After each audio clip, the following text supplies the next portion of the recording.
2022년 2월 러시아 우크라이나 접경지대 어느 늦은 오후 숲속을 빠르게 이동하는 어느 군인들이 있다. 특이한 복장과 장비들이 러시아 최정예 특수임무부대 KCC 대원들이다. 이동하던 대원들이 전술 차량 2대를 타고 어디론가 급하게 이동한다. 이 최정예 대원들이 완전 무장을 하고 움직이는 건 심각한 임무 수행을 하기 위한 것이 틀림없다. 거의 동일한 시각 우크라이나 키이우 외곽의 어느 폐창고. 미래에서 온 듯한 독특한 군용 복장과 무장을 한 어느 무리들이 무언가 지시를 받고 있다. 우리 STI의 위기 대응 예측으로 러시아의 우크라이나 침공이 95% 이상의 확률로 예측되었다. 또한 침공 직전 바로 이 시각 러시아 특작군이 우크라이나 대통령을 제거하기 위해 움직일 것이다. 우리는 이에 대해 정확하고 세부적인 정보를 파악하였다. 오늘 우리는 이들을 저지하고 우크라이나 대통령을 구하고 미군이 도착하기 전까지 사전 임무를 수행한다. 그래서 내가 본사에서 온 것이고 유럽의 각지에 흩어져서 임무 중이던 여러분들이 여기 모인 것이다. 정확하고 신속하게 임무를 완수하고 빠진다. 이번 임무에서는 본사에서 개발된 생체탄을 사용한다. 생체탄은 조금만 빗맞아도 1분 이내 즉시 사망하게 된다. 지금의 상황은 전면적인 전쟁 상황이므로 우리의 임무 정확도와 효율성을 위하여 생체탄을 사용하기로 결정하였다. 여기 모인 요원들은 조직 최정예 요원들로 유럽에서 수년간 임무를 수행해온 요원들이므로 기타의 모든 상황들은 현장 판단에 의하고 기본 수칙과 훈련받은 대로 수행할 것이라 믿는다. A35, A30만 남고 모두 출발 준비 이상. A35는 최대한 모습을 드러내지 않는다. 그리고 EMP탄을 사용할 수 있다. 첫 번째 임무 후 나의 지시를 받는다. A30은 정보 처리, 본사 STI와 실시간 정보 공유, 전파, 그리고 해킹할 사항이 있으면 보고하고 실시한다. 두 사람 모두 이번 임무에서 가장 중요한 단독 역할을 맡은 만큼 나와 계속 STC로 소통하며 작전을 수행한다. 그리고 절대 다치지 않도록 조심하고 혹시 위험사항이 생기면 임무 수행보다 자신의 생존과 안전이 우선이다. 알겠지? 임무는 2차, 3차의 계획을 준비하고 있으니 위험을 감수한 무리한 임무 수행은 어리석은 짓이다. 이것이 우리 조직 전체의 기본 수칙임을 잘 알 것이다. 지시를 끝낸 남자는 특수 태블릿 PC로 누군가와 화상 대화를 한다. 눈빛은 날카로운 중년의 남자였다. 러시아 특작권의 세부 정보는 아직입니까? 승철씨, 다 파악해서 정보망에 올려두네. 우리의 예측대로 비경로이고 시각, 인원수, 무장 모두 예측대로네. 우리 STI가 예측을 틀리게 한 적은 거의 없는 거 자네도 알잖아. 그리고 이번 임무 끝나면 자네는 바로 입국하게. 국내에 무슨 급한 일이라도 있나요? 허참. 들어와 보면 알 걸세.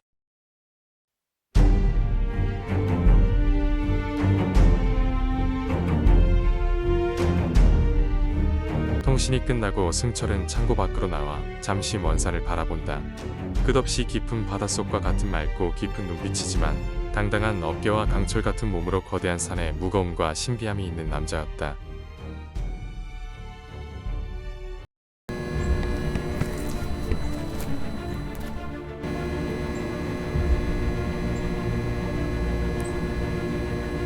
A35는 특수 전기 산악 바이크를 타고 산속 숲길을 질주한다. 소음도 미세하고 산하나는 쉽게 올라갈 수 있는 강한 힘의 바이크다.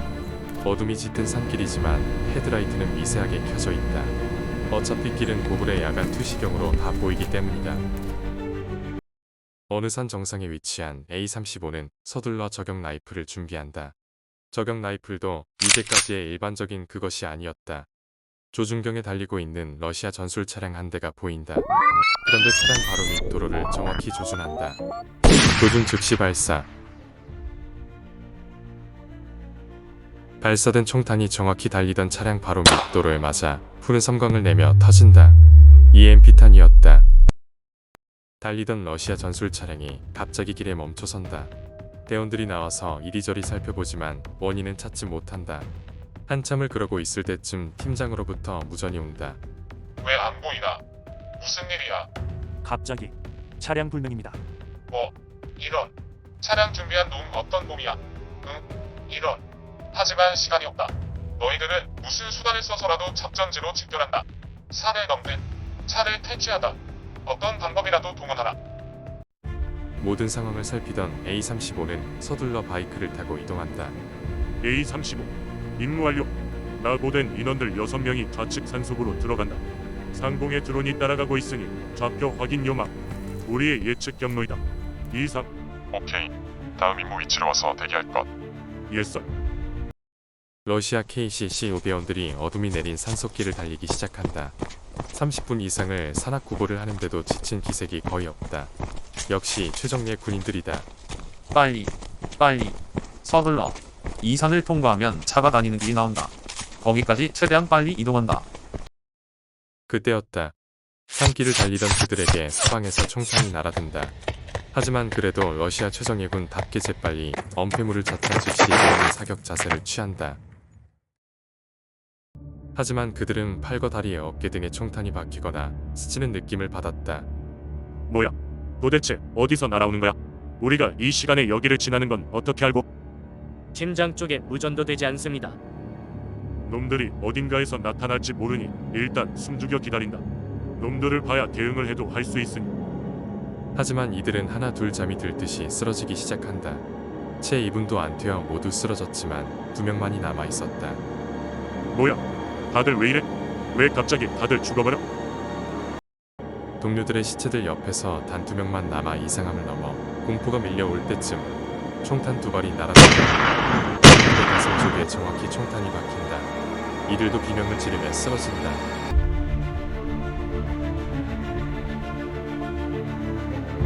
잠시 후 ST대원들이 숲속에서 나타난다.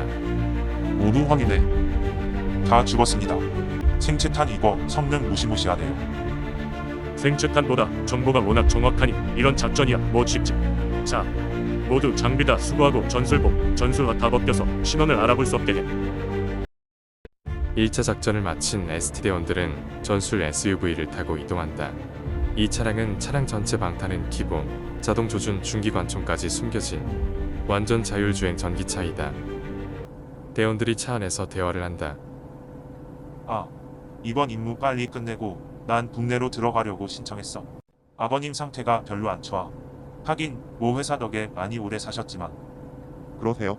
전 또 몰랐네요. 그런 사정이면 바로 승인하시겠네요. 근데 저 우크라이나 대통령은 전쟁 나기 전에도 엄청난 비리로 자기 배만 불리던 자인데 우리가 그런 자의 목숨을 구해줘야 하다니. 참나. 네, 저도 들어서 알아요. 뭐 그래도 그것이 우리 국민들의 안전에는 도움이 될 수 있으니까 임무 완수해야죠. 키이우 어느 외곽. 주변에 작은 숲과 풀밭만 있는 대지에 외딴 별장이 한 채 있다. 정문에는 경비병들이 보초를 서고 있다. 내가 먼저 들어갔다 올 테니 모두들 임무 위치에서 경계하면서 대기할 것. 승철은 경비병들에게 빠르게 소음총을 쏘아 제압하고 건물 안으로 들어간다. 누구냐? 당신 뭐야? 진정하십시오. 가만히 있으면 아무 일도 일어나지 않을 것입니다. 너는 누군데? 우리 경비병들과 경호원들은 뭐하는 놈들이야? 당신이 다 죽였나? 러시아에서 온 것인가? 러시아. 아닙니다. 저희는 한국의 비밀작전팀입니다. 경비병들과 경호원들은 수면탄으로 잠시 잠들었을 뿐입니다. 한국이 도대체 왜? 내가 여기 있는 건 어떻게 알고? 시간이 없으니 빨리 말하겠습니다. 한 40분 뒤면 러시아 특작군이 대통령을 사살하기 위해 도착할 것입니다. 그 전에 모두들 데리고 지하 벙커로 들어가서 저희가 상황을 정리할 때까지 기다리십시오. 상황이 끝나고 나면 미군이 대통령을 데리러 올 겁니다. 뭐요? 러시아 놈들이? 당신들은 그걸 어떻게 알고? 당신 말을 어떻게 믿고? 잘 들으세요. 믿지 않으면 오늘 밤 당신은 사라질 겁니다. 저희가 오늘 구해드릴 테니 잘 따라만 주시면 됩니다. 그런데 지구 반대편에 있는 한국이 왜 여기까지 온 것이오? 몇 달 전부터 대통령의 발언이 전쟁을 유발할 우려가 크다는 것을 예측하고 간접적으로 알려드렸지만 당신은 이를 무시했고 결국 전쟁이 발발했습니다. 지금 이 상황에선 대통령이 살아있어야 전쟁을 이끌고 우크라이나 전체가 함락되지 않을 수 있습니다. 우크라이나 전체가 함락되어 러시아가 모두 점령하게 되면 한국도 유럽도 위기가 올 것입니다. 그래서 저희가 온 것입니다. 오늘 살아남아서 전쟁을 이끌면 미국과 유럽이 도와줄 것입니다. 무슨 말을? 전쟁은 저 러시아 놈들이 일으킨 것이오. 나는 끝까지 싸울 것이오. 시간이 없소. 한 5분 뒤면 경비병들과 경호원들이 모두 깨어날 것입니다. 모두들 데리고 지하 벙커에 들어가서 무슨 소리가 나더라도 기다리세요. 알겠어. 그런데 당신들은 한국의 어느 부대요? 나중에라도 당신들의 지도자에게 당신들의 공을 치하할 것이오. 그런데 그런 복장은 어느 나라 군에게서도 보지 못했는데. 그 말에 승철은 갑자기 인상을 찌푸리며 정색한 눈빛으로 다시 총을 겨누며 말한다. 하참. 뭐요? 지하요? 정신 차리세요. 우리의 오늘 임무는 극비 비인가 작전이요. 한국의 그 어느 고위직도 모르는 작전이요. 나중에라도 오늘의 일을 발설한다면 우리에게 전혀 도움이 되지 않소. 그리고 당신이 명심해야 할 것은 알다시피 우리 한국은 러시아와 가까운 북한과 아직도 휴전 중인 나라요. 그러니 이번 전쟁에서 한국 무기를 비롯한 그 어떤 지원도 해줄 수가 없소. 오늘의 일을 잊지 않는다면 한국에게는 절대로 그 어떤 지원도 요청하지 마시오. 그것이 우리를 도와주는 것이고 만일 그마저도 지키지 않는다면 당신이 언제 어느 곳에 있던 우리가 다시 찾아갈 것이오. 알겠소? 그러자 대통령은 움찔하며 고개를 떨구며 말한다.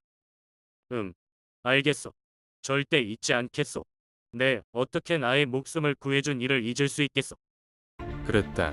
승철과 요원들이 이곳까지 와서 작전을 펼친 이유는 바로 이것이었다. 이들은 한국에 닥쳐올 수 있는 위협을 사전에 제거하고자 이곳에 온 것이었다. 하지만 이들은 한국군에 소속된 부대라고 했지만 사실 한국에 이런 부대는 없다.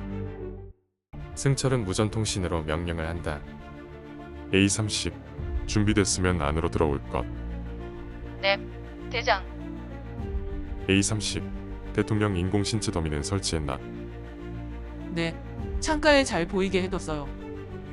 이곳의 모든 통신 주파수를 차단하고 이들과 지하 벙커로 들어가서 상황이 끝날 때까지 관리하고 마무리하고 빠져나온다. 오케이. 저한테 맡기고 나가세요. 건물 밖으로 나오자 무전으로 통신이 들어온다. 여기는 정보팀. 현재 러시아 공격 무인기 오리온이 우크라이나 상공에 들어옴. 항로 방향은 작전지 방향임. A35. KCC 도착 시점은 30분 후 도착함. 거참. 모든 게 예상대로 진행되는군. 모두 각자 임무 위치로 계획대로 시행한다. 러시아 KCC 5대원들이 전술 차량을 타고 안전가옥으로 달려가고 있다. 도착 예정 시간은? 30분 후 도착합니다. 근데 이 팀은 아직도 연락이 안 되나? 네, 아무도 연락이 되지 않습니다. 뭐야?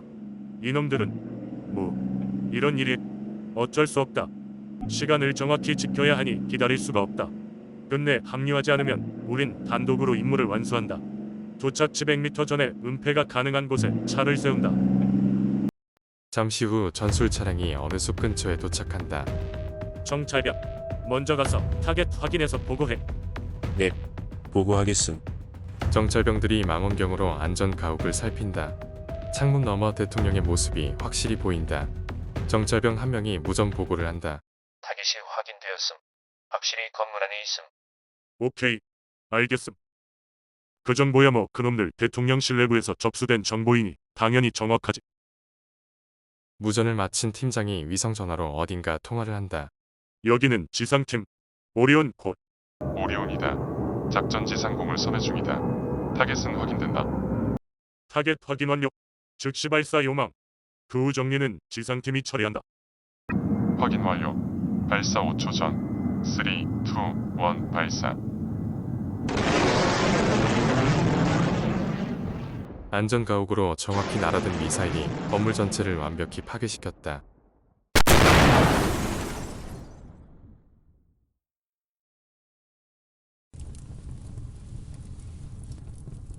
오호, 확실하게 박살내버렸네.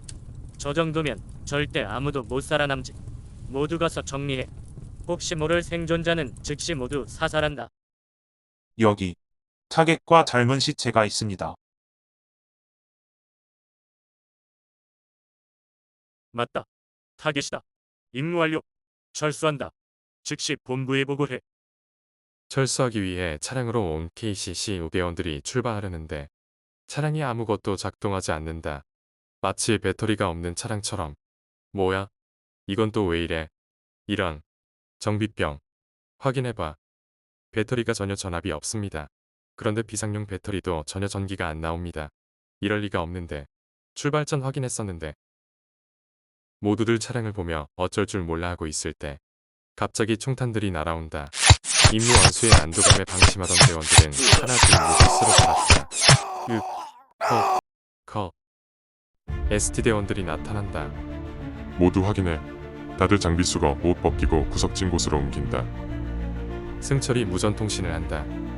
A30 마무리 잘하고 빠져나왔나? 오케이. 미군들 올 때까지 한쪽에서 기다리라고 했어요. 좋아. 모두 철수한다. 잠시 후 어둠을 뚫고 검은 무리들이 나타난다. 복장과 장비로 보아함이 델타포스이다. 미세한 소리도 없이 마치 어둠 속의 유령처럼 나타난다. 목표 지점 도착. 모두 경계. 천천히 소리 없이 건물 가까이 다가가던 맨 앞에 팀장이 처참히 부서져 무너진 건물을 보고 탄식을 한다. 마이갓. 너무 늦었다. 거의 가루가 되었네. 참나. 모두들 혹시 모를 생존자가 있나 살핀다. 잠시 후 건물 외곽 주위를 살피던 대원에게 무전이 들어온다. 여기 생존자가 있다. 생존자 발견. 건물에서 조금 떨어진 풀숲에 우크라이나 대통령이 앉아서 심각한 표정으로 생각을 하고 있다. 러시아 놈들이 건물 전체를 폭격을 해버리다니. 이놈들이. 그런데 한국의 그 팀은 러시아가 이렇게 할 것까지 알았던 것인가? 이 장소를 정확히 알고 미군도 도착하기 전에 왔고, 그럼 미국이 이렇게 늦을 것도 예측했단 말인가? 한국의 정보력 그 정도라고 믿어지지가 않네. 아시아의 작은 나라의 정보력과 국방력이 이 정도라고. 그 듣도 보도 못한 미래에서 온 듯한 복장은 또 뭐고? 내가 제대로 하지 않거나 약속을 어기면 다시 찾아온다고. 그 정도 정보력이라면 내가 전 세계 어느 곳에 숨더라도 충분히 찾아올 수 있다. 절대로 적으로 만들지 말아야 할 무서운 자들이다. 한국에게는 절대 아무런 지원 요청도 하지 말아야 한다. 참나. 그가 앉아있는 곳으로 델타 대원들이 천천히 경기하며 다가온다. 미스터 프레지던트. 맞지요? 그렇소. 내가 대통령이오.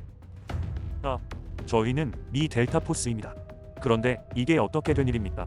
어디 다친 데는 없습니까? 다른 생존자는 없습니까? 러시아 놈들의 특수군이 왔고 무인기가 저렇게 무참하게 폭격을 해버렸소. 다친 데는 없소. 내 경호원들과 경비병들도 모두 살았소. 저쪽 숲에 모여있어. 아니, 그럼 저 폭격에 어떻게 모두 살아난 것입니까? 그의 말에 천천히 하늘을 쳐다보면서 말한다. 그러게 말이오. 그저 하늘이 두었다고나 할까. 주변을 둘러보던 한 대원이 무전을 한다. 이쪽 구석에 속옷만 입고 있는 남자 시체 6구가 있습니다. 또 다른 대원이 합류하여 확인한다. 이거 참 이상하네. 옷이 다 벗겨져 있으니 여기서는 신원 파악이 안 돼. 그렇다고 이들 모두 같이 본부로 이송시켜 얼굴 판별을 할 수도 없고. 사진을 찍어 얼굴만 자세하게. 러시아 놈들인지 우크라이나인들인지. 남자들의 시체를 유심히 살피던 대원이 고개를 저으며 말한다. 이거 뭐지? 모두들 총상 같은 흔적이 있는데 주변에만 약간 피가 있고 피가 전혀 흐른 자국이 없어. 그리고 총탄이 박힌 것도 아니고 총상 입구도 거의 아물어가는 총상 후 며칠이 지난 것 같은 자국이야. 모두들 부위는 달라도 상처의 형태는 같은데 총상이 아닌가? 참 이상하네. 팀장의 목소리가 들린다. 모두 생존자들을 경호하며 빨리 이 지역을 벗어난다. 시간이 없다. 헬기 도착 지점까지 빠르게 가야 한다. 그렇게 델타포스 요원들은 대통령과 생존자들을 경호하면서 어둠 속으로 사라졌다. 임무를 마친 ST 대원들을 태운 차량들이 새벽 공기를 가르며 질주한다. A35가 승철에게 묻는다. 팀장, 그냥 러시아 놈들 도착하자마자 다 처리하면 될 임무인데 굳이 위험하게 건물 안으로 들어간 이유가? 그건 우크라 대통령이 자신의 목숨을 어디서 구해주었는지 알려줘야 하고 향후 우리나라에게 어떻게 대해야 하는지 확실하게 인식을 심어주어야지. 그래야 우리 국민의 안전을 좀 더 보호할 수 있지. 오, 그렇군요. 제가 생각이 짧았네요. 그러자 A32 한마디 한다. A35. 대장이 다 깊은 뜻이 있는 거지. 뭘 그런 걸 묻고 그래요? 승철이 다시 말한다. A30 리더의 행동이라고 해서 무조건적으로 따르는 것은 조직의 근본의 발전을 위해서도 좋지 않아. 질문하고 다른 생각도 말하고 인정할 건 인정하고 해서 서로를 이해할 수 있어야 한다. 네. 대장, 죄송해요. 다음 날 아침 우크라이나 대통령이 실시간 방송 앞에서 연설을 한다. 사랑하는 국민 여러분, 이 방송은 실시간 방송입니다. 저는 이렇게 당당히 살아 있습니다. 저 무식한 러시아 놈들이 결국 전면전을 일으켰습니다. 어젯밤부터 전국적으로 모든 국가 중요 시설에 대한 폭격이 시작되었습니다. 저는 이 전쟁에서 승리하기 위해서 전장의 맨 앞에서 제 목숨을 다하여 전장을 이끌 것입니다. 국민 여러분, 저와 같이 이 나라와 여러분 자신을 위해서 저와 함께 하겠습니까? 러시아 국방부 장관실. 아니, 이 방송 봐. 도대체 이게 어떻게 된 일이야? 어제 분명히 저놈 사살했다고 보고받았잖아. 부관이 말한다. 네, 받았습니다. 확실합니다. 폭격 후 시신까지 확인했습니다. 그런데 저도 어떻게 된 일인지 모르겠습니다.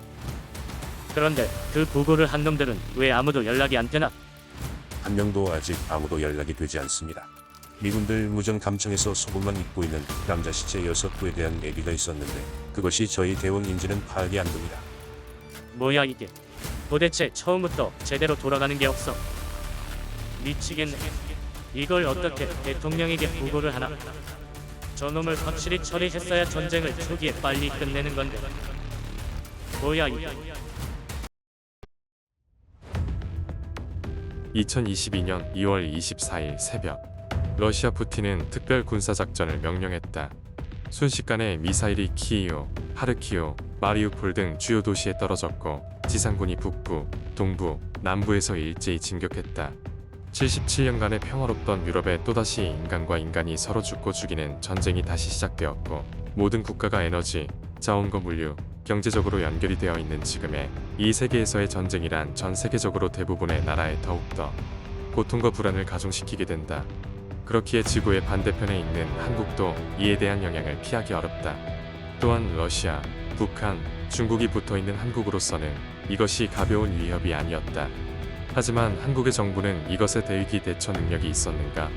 진짜 위협을 최소화하기 위해 충분한 노력을 할 수 있었는가?